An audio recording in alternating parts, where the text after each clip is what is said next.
Good evening. This is Onaje Muid. This is Race Treaty, a radio program that highlights and seeks the remedy to the various and daily violations of international law as it relates to racism and human rights. We center our show on the International Convention to Eliminate Racial Discrimination, ICERD. We deconstruct white supremacy as a systematic, institutional, structural, economic, and political reality that adversely affects people of color worldwide on social, familial, as well as community and personal levels. We seek to engage activists, social change agents, and other personalities who are working to dismantle racism. We conduct our interviews within the United Nations 10-year decade for people of African descent of 2015 to 2024, with the goals of recognition, justice, and development. We'll highlight news, items, and activities which are happening globally.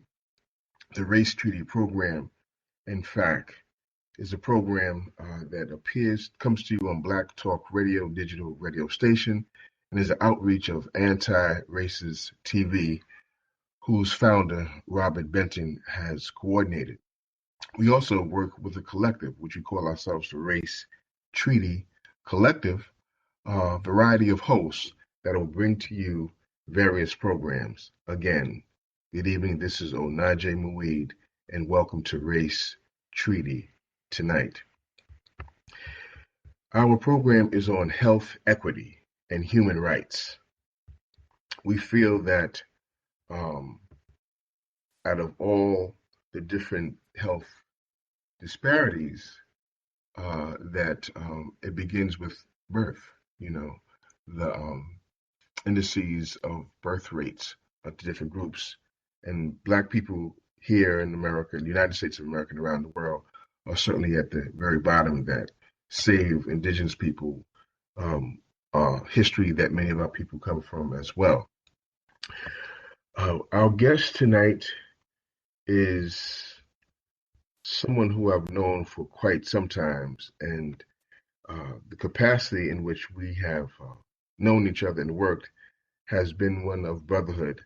I call him a brother from another mother. That's how close this person is to me. And it is certainly with a pleasure that I'd like to introduce to our listening audience Tyrone Thaddeus Brown.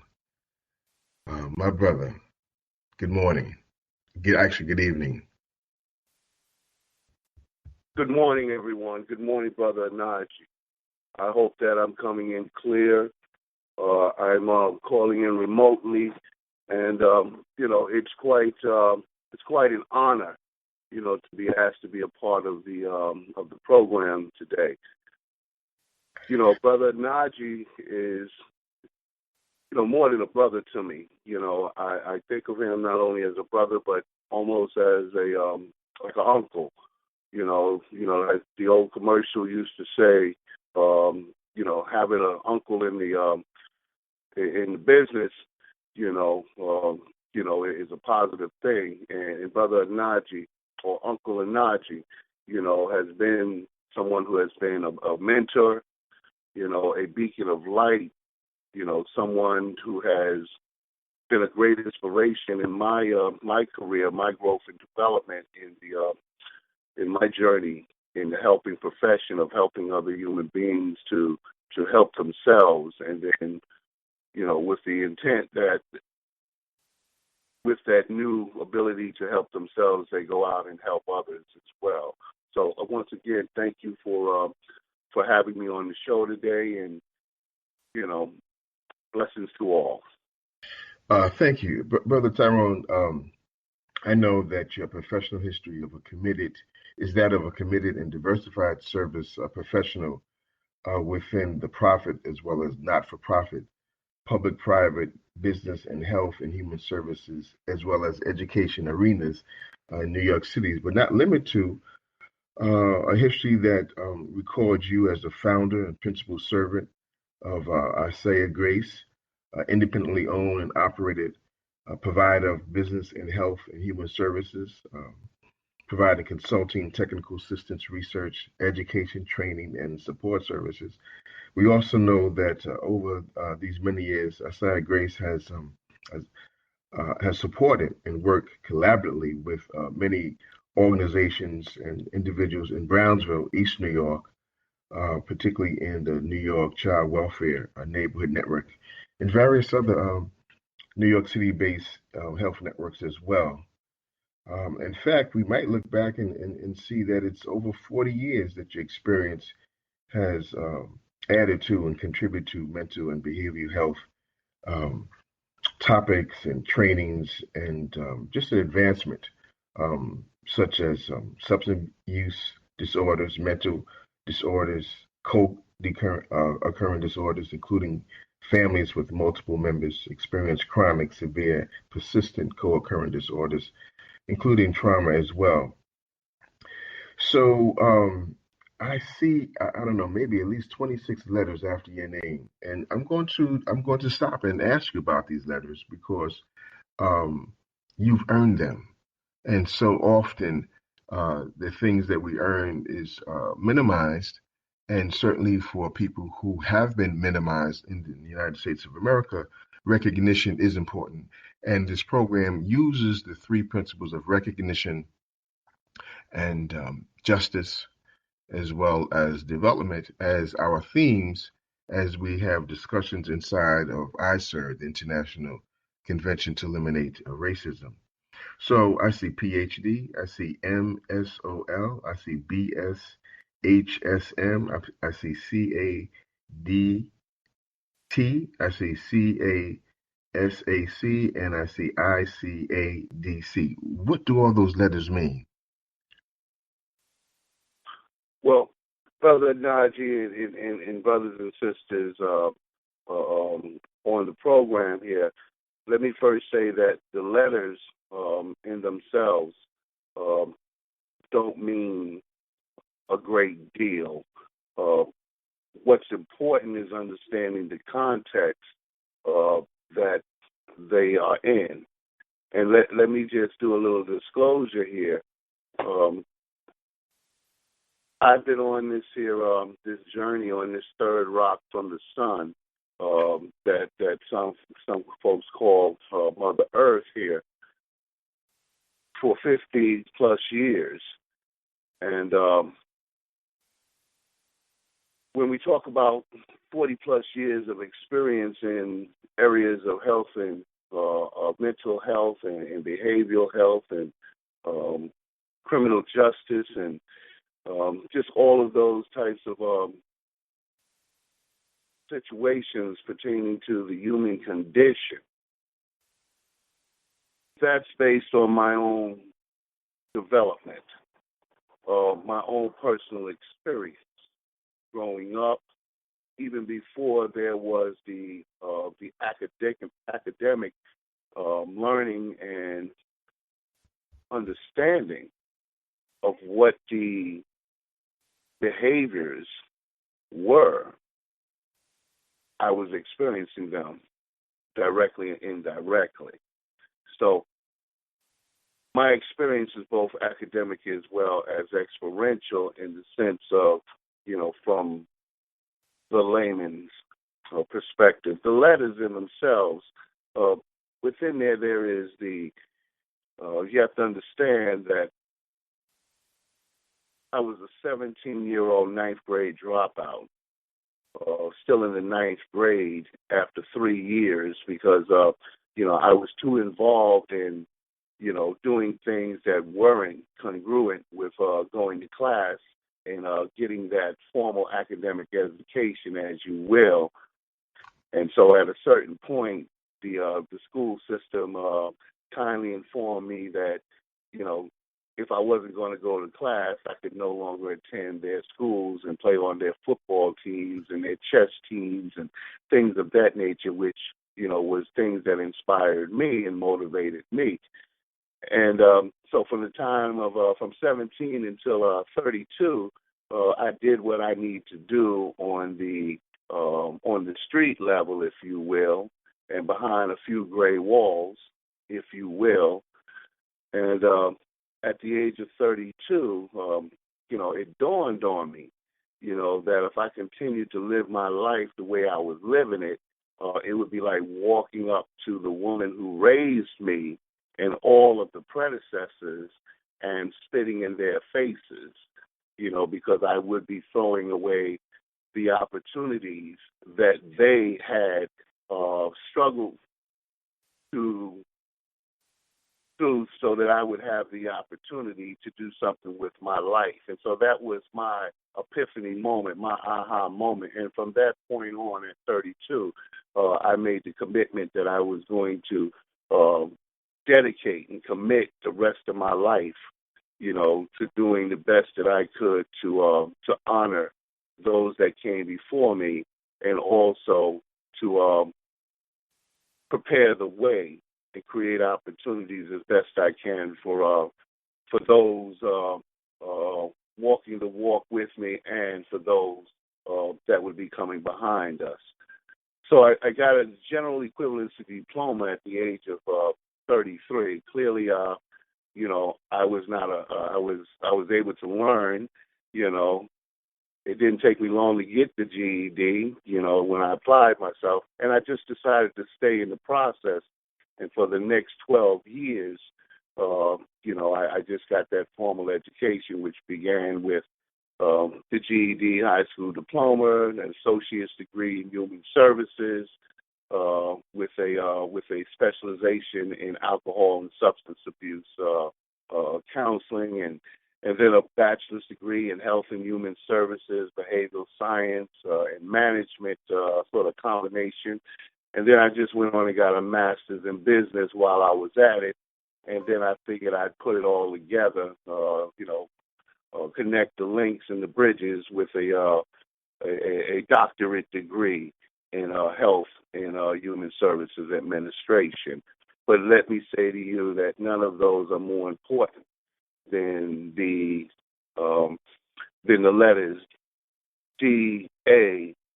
period D, which I am really honored to have, and those letters form the word dad or daddy. As a father of four, there is nothing that gives me more honor to be blessed with the opportunity and the privilege to have four beautiful children of my own, which I know not only are mine, but they belong to the great creator in the universe. So that's a little something about what that alphabet soup means for me. Wow, thank you. Thank you for putting your life into context and to say that, as we say in from South Africa, Ubuntu, I am because we are, therefore I am. And you just kind of very eloquently laid that out in terms of your life, and you really shared with us a scenario that is so prevalent and so pervasive of young men, particularly very young, bright young men, uh, men of color, black boys, who are in environments that, in fact, doesn't recognize nor affirm them and engage them in a fashion that they can be engaged. So therefore, it becomes easy to, in fact, disassociate and then find themselves out of that system, only to find themselves into another system that's already been constructed just for that purpose. We're talking about the school to the prison pipeline, and that you were able to get through that, and at the age of 32, uh, say, wait a minute, let me give this some thought. Am I the one that's going to dishonor my mother and just give her back a life of disdain and disappointment? And at that point, you said no. And that's, I guess, the ultimate question that we face as humans. Who do we respect? Who do we honor? How do we then respect and honor those persons? By the life that we create, which is the person we develop ourselves to be. And certainly that was a pivotal moment for you, and you made me reflect on some of mine as well. So thank you so very much for that. But I will also say that it was that turning point that you decided to, in fact, attend to your own ascendancy into the man that you are, into the human being that you are, into the warrior, the cultural warrior that you are. But none having letters greater than D-A-D, Dad, reminds me of a quote from Malcolm X. Is that anyone can be the father of a child, but can you be a dad? And I'm paraphrasing, where he's talking about, of course, the biological function versus the social function, and that which you have eloquently again shared with us. So you were invited to a program um, and participated in the Actualizing the United Nations Decade for People of African Descent, the human services professions organizing challenge for health equity in social work, psychology, and the addiction fields in New York City. We are reminded that it was Dr. Martin Luther King who said, of all forms of inequity, injustice in healthcare is the most shocking and inhumane. He said this back in 1964 at the Civil Rights Mississippi Freedom Summer 1966 convention for the Medical Committee for Human Rights. So this theme, our show tonight is health equity and human rights. So my question to you is, how did your presentation contribute to that question? What is health? What is health equity? And how do we achieve it in these current conditions in which we are living? Well, I think when we talk about health and health care and health equity, as it pertains to those of us of African descent living in an oppressive and colonialized environment, we have to understand that we are in someone else's house. We are on someone else's plantation, in the sense of we didn't ask to be here. We were, for all intents and purposes, doing just fine, in our own house, hanging out in our own backyards and doing our own thing, before we were so unkindly, ushered on across the passage, the middle passage, for those of us ancestrally that actually made it all the way and didn't wind up at the bottom of the ocean. So we're over here, but we're in somebody else's house. And, when you're in someone else's house, you have to understand that, their rules apply. Their rules and regulations apply, and, from day one, we were never even considered, those of us of African descent. And we're not even going to get on the topic right now of those that were already here before the colonials got here. Well, I would like you to certainly share, because that's a big part of our history that a lot of it has been erased, purposely Yeah, so. yeah. And if I'm not mistaken, Cherokee is also part of your cultural lineage. Yeah, absolutely, absolutely. The woman who raised me, for all intents and purpose, was she was an indigenous of her ancestry. She was actually a Mohawk. And Mohawk. Mohawk Nation, part of the Iroquois Nation, here in the Northeast. So I was raised with a lot of the blood and the spirit in me, of Native American as well as African descent, and of course, quite naturally, for those of you who know me, there's a little bit of the colonialist thrown in too, because I don't know how all of that happened. Listen, if we're going to break this down, and I'm going to call it like it is. We're going to open up this Pandora's box. Let's go there.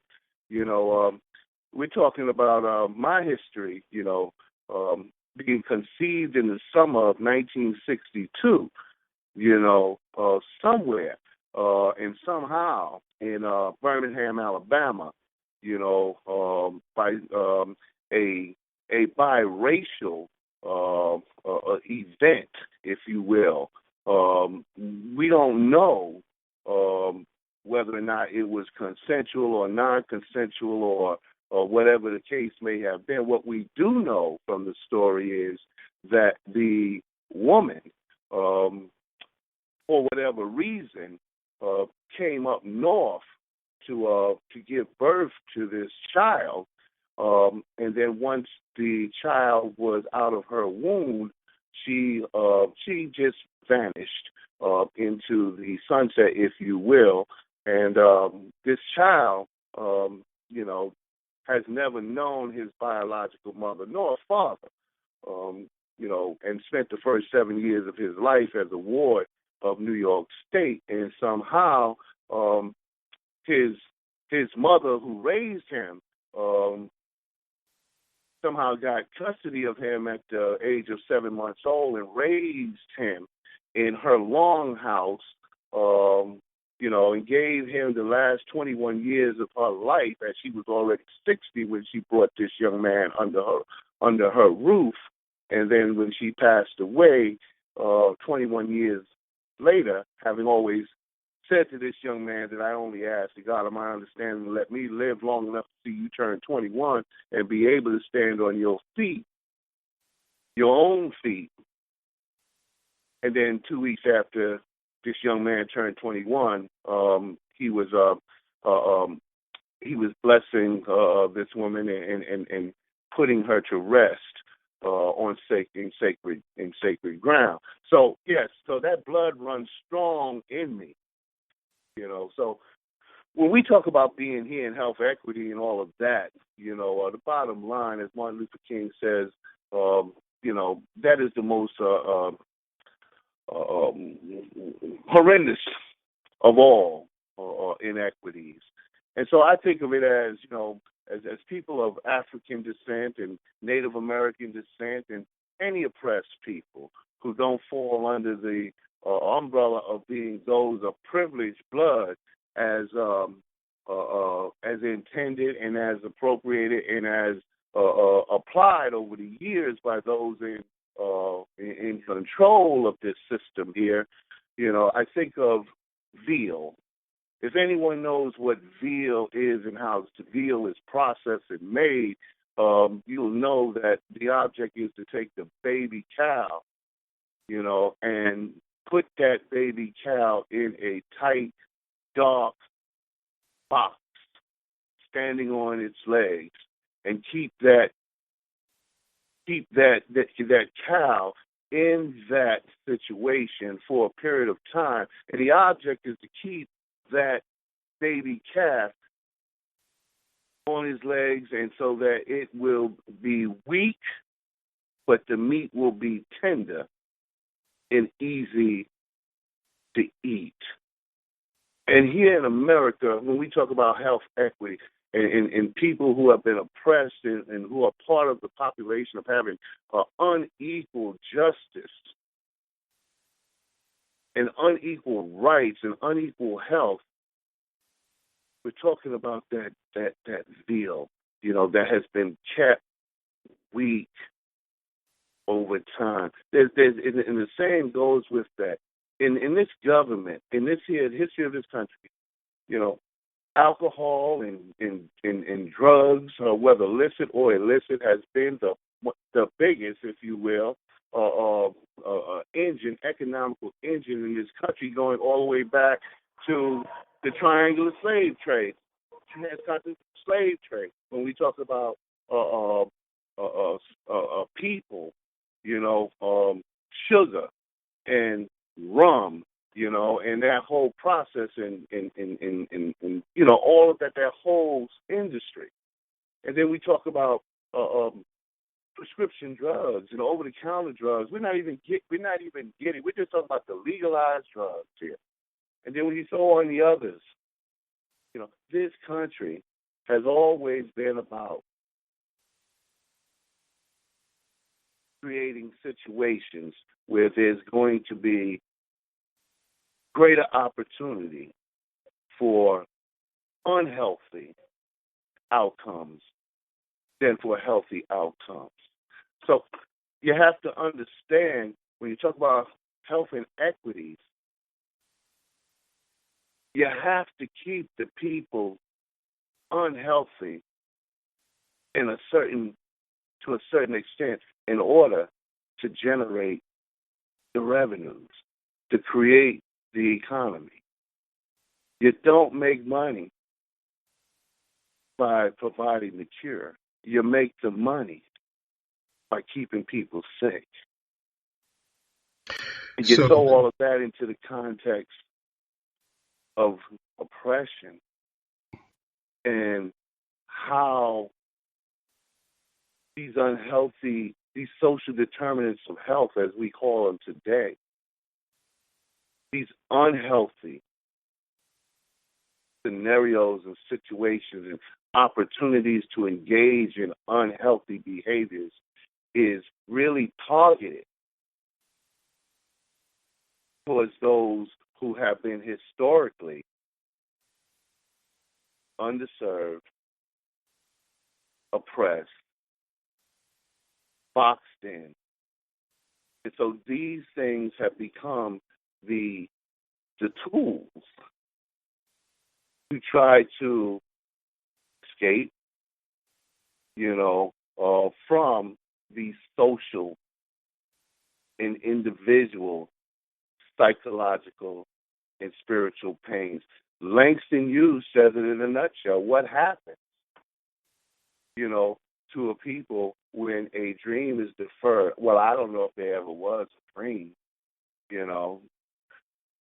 Some people would say it was a nightmare, it still is a nightmare. But what happens when you're not able to self-actuate as a fully self-expressed human being, man or woman? Well, over a period of time, you begin to devolve and eat upon yourselves. You gave such a historical point of view, and I can see how how the oppression has had to look at us in a way of like, okay, we have captured this black body, we have captured their mind. Now, how do I manipulate it in such a fashion to get from it what I need at the time my economic and political system demands a particular thing?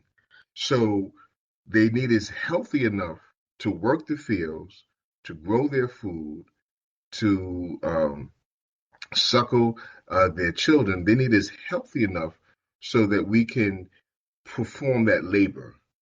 Uh, and it's a fine line where you can't make them too healthy and certainly not mentally or spiritually because then they might rebel. So I have to keep them subjugated. And after you move from the agricultural system, then the question becomes, well, we don't really need you to work in the fields anymore. Okay, so now you fought your way, and now you became part of the industrial class in terms of workers working in Detroit with all of those cars, and let me not skip over the convict lease system. Let me not skip over the sharecropper system, right? How our labor was then at first on the plantation, the so-called master had to take care of all of our needs, right? And then when we move into the sharecropping system, well, no, you take care of your own needs, and at the end of the year, you owe me more money than you started out with. So at each epoch, there was this balance between how well do we want these people and how can we exploit them. And now when we get to the point where it says, who needs the Negro, right? When we get to a point where we don't need you in the field because now we have replaced your work in on the agricultural arena with big carbines and machinery, then at this point we can still use your body by making you sick and having you dependent upon the pharmaceutical industry, and we still can mine We still can exploit you. We can still get something out of this body. This sick body that now we can put in all these centers for kidney failure, for renal failure. We can set up all these businesses in your community so we can still extract some economic value from you as you get weaker and weaker and weaker. How you've laid that out, it seems to be a whole, if not thesis, certainly a dissertation just on that alone. I know there are people who want to chime in on that. You mentioned something about this human need for us to be fully actualized. And of course, the show is looking at the topic of health, equity, and human rights. It was El-Hajj Malik El-Shabazz, Malcolm X, who said that the common goal of 22 million Afro-Americans is respect as a human beings, the God-given right to be a human being. Our common goal is to obtain the human rights that America has been denying us. We can never get civil rights in America until our human rights are first restored. We will never be recognized as citizens there until we are first recognized as humans. Yeah, that was Malcolm X who laid that out for us. So, Brother yeah. Naji, forgive me for jumping in, but I think that, that's critical because it's also been stated that no one is going to give us, our human rights. No one can give us our human rights. We are human, and we have the right, to actuate as human beings. So we have the right to declare ourselves. We don't need anyone else to declare us as human beings or to permit us to be human beings. We have to declare ourselves human beings, and the right to exist and actualize and as human beings. No one's going to give us that. We have to take that. We have to own that. We have to become that, be that. We can't. No one's going to give that to us. We have to become that, and that's an inside job. And so we can talk about the system, and we understand the system was created and designed as an engine, a methodology to extract, every ounce and every grain that it can from, this economical fuel, if you will, that's called those who are not of the privileged group. So we have to declare our own human rights and say, no. I'm no longer a slave. I'm no longer 3/5 of a man. I am no longer, in whatever stories we tell ourselves, we have to shift our dialogue within ourselves, and we have to rise up. I am a man. You are a man. We are men. God created men. God created women. God did not create 3/5 of a man. So when we stand up, and that's what we're about now. That's what we're doing now. We're moving in the right direction. It's been almost a half a century since some of our predecessors who had us close to bursting through the doors and the barriers were ceremoniously or unceremoniously beheaded. And we know that had a major impact in the trajectory of the movement coming out of the 50s and the 60s. But by the early 70s, the damage had been done. The saboteurs and the assassins had struck, and it created such a wound For and our, such despair. for our listening audience, let me just kind of do some background.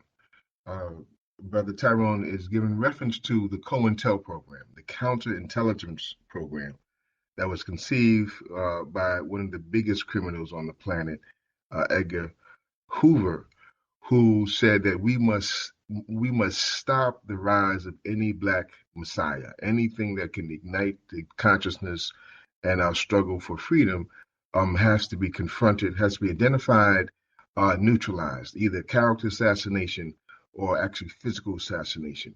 And certainly Malcolm X was a victim of the COINTEL program, as was Geronimo Pratt, as was the brother out of Chicago uh, with the Black Panther Party. And this the list goes on, and many who are still lingering in jails for crimes, one that they didn't commit other than just wanting to be a man. So um, the state of our people has to do directly with those who have chose to oppress us and keep us in these binds economically, physically, and psychologically. And because of this moral, this physical, as well as character assassination, this absence of leadership has certainly burdened us in so many ways. So I just wanted to kind of put that footnote in as you were speaking to that reality.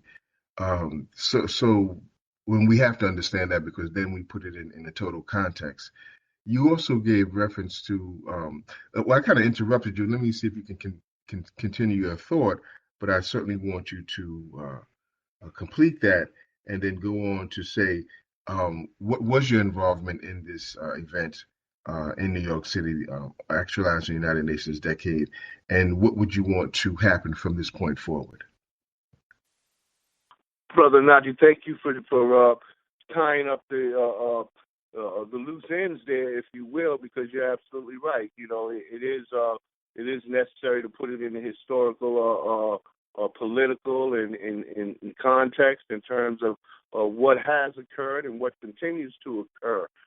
Just to go a little bit further, you know, and even after this year occurred, you know, and our young people of the time, back in the late 60s and the 70s, you know, in their outrage, you know, of what they perceived, what was and understood what was happening, made attempts to try to carry that torch on. But because of the lack of organization and leadership and unity within our people at that time, for multiple reasons, those attempts were decapitated as well, and those groups of young people, you know, they were turned against each other. And they have been at war, or we have been at war within ourselves. If I'm making any sense here, because of the nature, the cunning, the baffling, insidious nature, you know, of the oppressive system, you know, a civil war amongst ourselves has been generated over the past 40, close to 50 years. That's how insidious it is. Yeah. So, I know you want me to talk a little bit more about what I'm doing.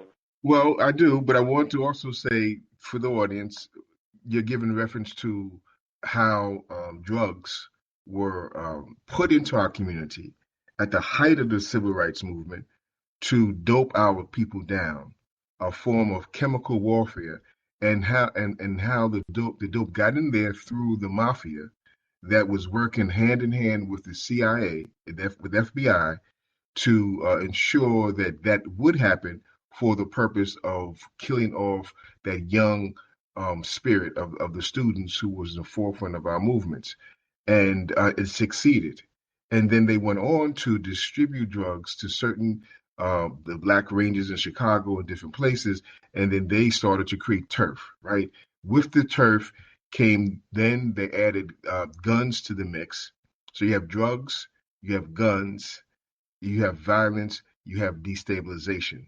And that occurred in every major city where you had any concentration of black people across the United States of America. And from that, you have this misguided, starting with the Crips and the Bloods, looking at the Black Panthers, but just lost their way and inherited, then took on a value system that was in fact antithetical to what the Black Panthers were doing. But that was the father. That was the father of those gangs. In fact, was the Black Panther Party. So now you have these gangs with turfs, with drugs, with guns to protect their turf, their business, their livelihood. That, as you said, starts to live off the people. And now we see this is proliferated throughout all of black communities. So for you to bring all these, scenarios and these frameworks, up, and you're talking just as you've done, you have brought such clarity to the situation, and you use the word colonial. We are a domestic colony. And until we understand that and then fully operate from that, we could never be free. It's like somebody like Harriet Tubman said that I would have freed more people if they only knew they were slaves, if they was enslaved. So you can't free a domestic colony if it doesn't understand itself as being one, and you've done that. So again, that's another footnote you you put in the footnotes to make sure, particularly our younger listening audience, will see what we're talking, why you're saying what you're saying, and how it is in fact historically a proven fact that this in fact is the situation. So yes, please go on and tell us about the work that you're doing.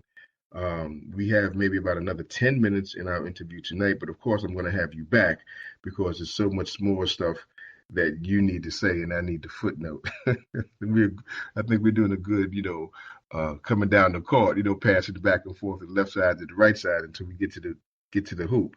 So yes, Brother Tyrone, please continue. Yes, yes, yes, yes. Let's continue to tie those pieces together. It's a jigsaw puzzle, and we need to be able to get to being able to show the full picture here. We must know ourselves, and we must understand the circumstance that we're in the process of overcoming. Well, for what I do, I do what it is that I believe in my heart that I'm called to do. I understand that but for the grace of God go I. I'm in the situation I'm in today and able to do the things that I'm able to do today, not by any great power of myself, but by the power of the great architect, creator, known by many names, but only one true being. So it's like reach down into the abyss that I was hanging out in, and plucked me out, and so many others, but others, are still down in the abyss, and some never made it out, and some never will. But for some reason or another, I was plucked out. So I understand that, my life is not just for me. For me, it's all about the give back, and it's been all about the give back for the last 2 decades.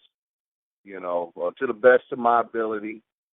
I still stammer along and, still stutter because the English language isn't my native language. And, I'm, just not that motivated to be all that proper. I'm just going to be me. I'm a man. I declare myself a man, and I will not allow anyone to take that from me, to deny me of that, and that is the message I bring. I am a human. What Malcolm said, I am a human being on this earth, right here and right now, and I intend to bring into existence my human rights by any means necessary. I declare myself a human being, and that's what you had said earlier, and that's what you have repeated in your statement just there. So there's a show that I intend to do called Echoes of Malcolm X. And certainly you are certainly that echo and you are that voice today. It is such a wonderful thing to have you on the show to share with our listening audience who you are, to share with the audience the work that you've done and are doing. So, where do you intend to, how do you intend to continue this work, particularly since we are in New York City, making this connection between health equity and human rights? Where do you see that movement going? Well, I'm in the trenches and have been for a minute. Ever since that epiphany moment. And just in everything I do. Right now I'm doing some work with the largest health and human services labor management organization union in the United States and possibly the world, 1199 SCIU. We have over 400,000 members, and I've overseen the training and education components for the Institute for Continuing Education, and we are the education and training wing of the union for this nearly half a million members and 250,000, or I should say around about 60,000 here on the East Coast alone in the Northeast. And in designing these programs and things of this nature to assist these workers with being able to maintain, well, first of all, in acquiring their licensing and certifications for their various titles, professional titles, social workers, drug counselors, nurses, across the board, like 24 different professional technical titles. But the nature of the programs that I work rigorously and vigorously with my team on developing and delivering are not just programs on standard medical practice as it pertains to care for various diseases, but also bringing flavor and color, to those presentations, to those seminars, because I understand that our members and those that participate in our programs are a microcosm of the great society. So what we try to do is we try to ensure that the programs not only address the medical issues, but also address the underlying historical and psychosocial issues that are the causality of chronic health conditions. Wow. Because we understand that you cannot, treat the acute symptom, and expect that the individual is not still at a high risk, for the disease to continue to grow and to again, take control of their lives. So, putting all of this in the context of ACA, Affordable Care Act, and DSRIP, which is a healthcare model that has been implemented across the nation here in New York, that is really aimed at reducing hospitalization stays, cutting costs, and in improving long-term health, all in that context, and bringing forth interprofessional collaborative care practice across the continuum of care. But again, not just addressing the outer symptoms, but addressing, the core causalities of disease, social determinants of health. When we talk about population diversity and population health, these are all terms that all of a sudden have come up over the past 10 years. But for those of us that go back, this is the fight that we've been in, for, a long time, going all the way back. And this, Onaje, way back in the middle to late 90s when you and I, began to see each other on more often, and some of the things that we were involved in back then, in organizations and events and activities, this is the fight that we've been in that has finally, in some ways, now seemed to have caught up to us. So okay, let's make it plain. We talk about NBAC, the National We're Black. talking about the National Black Alcoholism and Addictions Council, yeah, That's and, right. the group that came out of Howard University of concerned people of African descent that were just appalled at, the fact that the whole alcohol and treatment industry, was counter-designed to address the true needs and cultural sensibilities, of people of color, and that we needed to do something that was going to allow our people the greatest opportunity to be able to address these issues that, as we described earlier in this program, were killing us and is still killing us. Mm, This is a war. We are at war. mm. And people have to understand, that either we are going to come together in one understanding, in one voice, in one movement, and move forward, or the other option is not so pretty. And Mm. so I'm just going to move on forward. I know you're going to move forward with me, Brother Najee, and countless others. We're going to move forward. We're not waiting for anybody to give us permission. We're moving forward, and we need everyone. That's We right. need everyone, able-bodied, able-minded. We need everyone to get on Find board that place. and Hmm. move forward with us. Very good. So, Brother Tyrone, if someone wanted to get in touch with you, how would they do Just call Tyrone. that?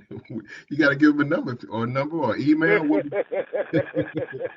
I mean, as Erica Badu said, you better call Tyrone and don't Just use call. my phone. Listen, I can be reached at uh, Tyrone.Brown at 1199funds.org. Tyrone.Brown. And for those of you who are not aware, and I shared this the other night at the conference, Tyrone Brown, that is like standard slave name.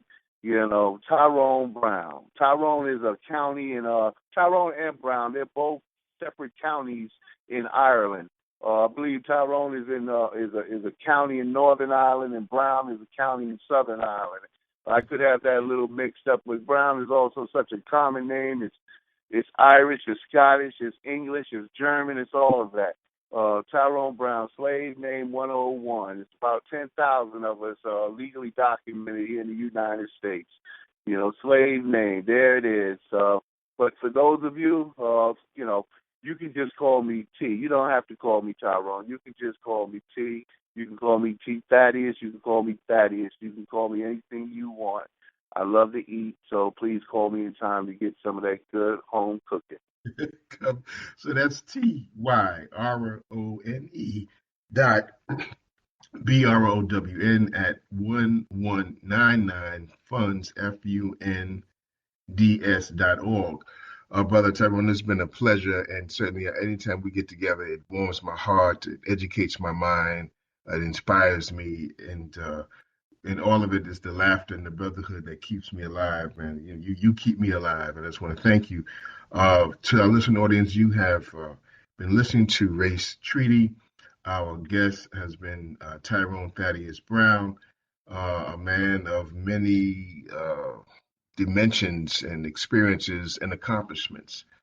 Really, Phoenix rising from the ashes and inspiring and being a leader in our struggle for human rights and health equity in so many different ways. And he will certainly, this will not be the last time he'll be on these radio waves. So this is Onaje Muid signing off with Race Treaty tonight. And we want to thank you for being with us. And we'll close out with our little drumming sign off.